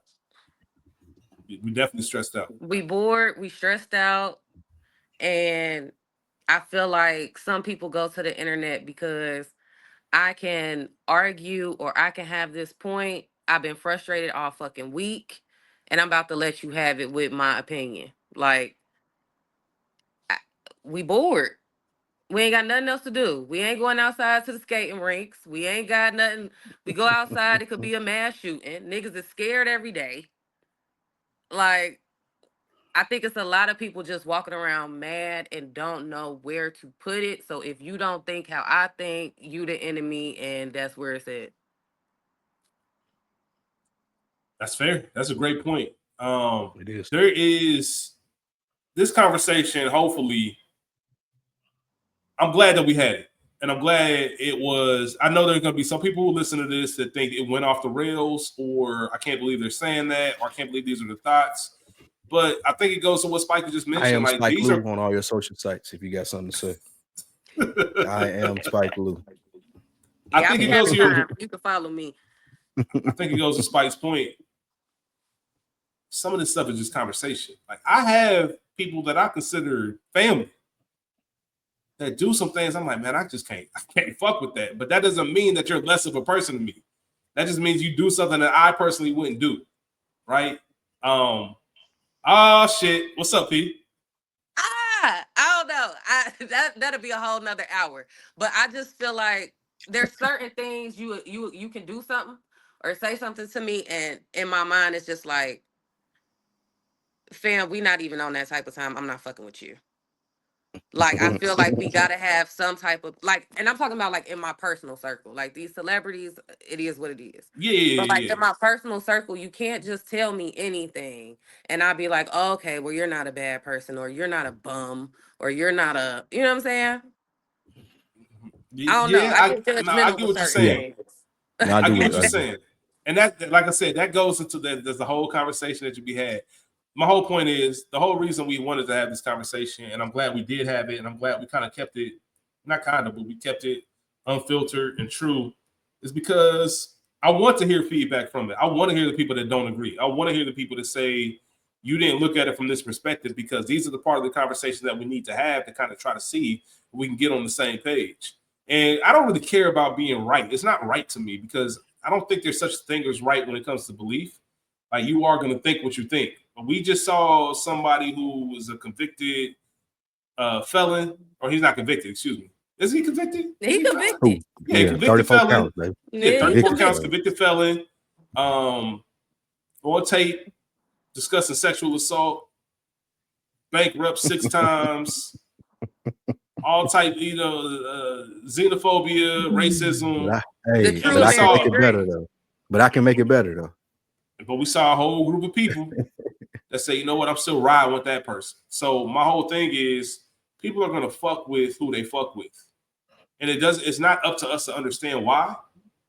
But I do think that we need to try to see if we can reach some kind of common ground without making it seem like, oh, this person's canceled, that person's canceled, or indict people for crimes of other people. And what I mean by that is, why is Spike Lee an awful person because he listens to R. Kelly?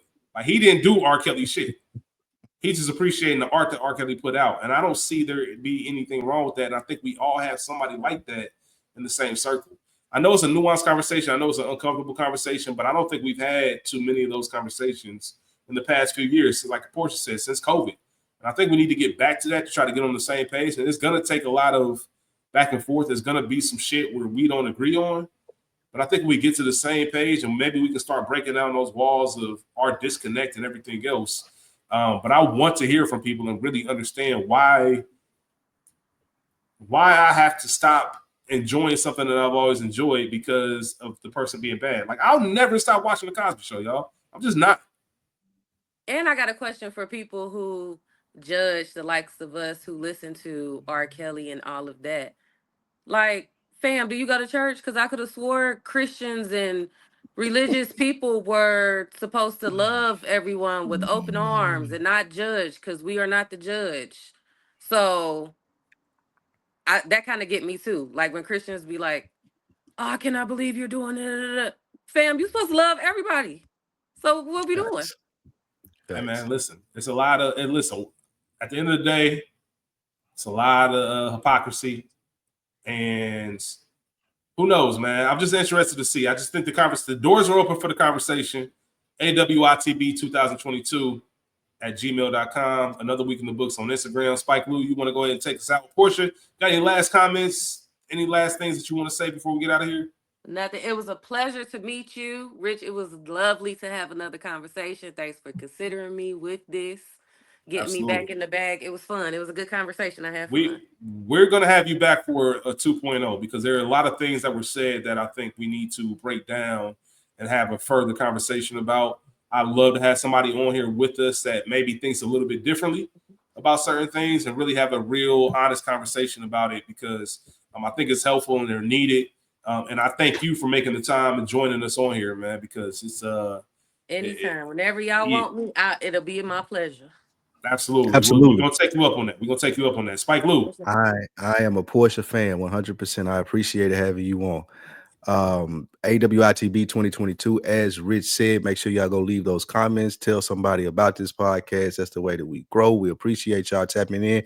Also, go to the IG page, Another Week in the Books. Leave your comments there, direct messages, whatever you need to do, so we can share what your viewpoint is with the show. We'd love to do that.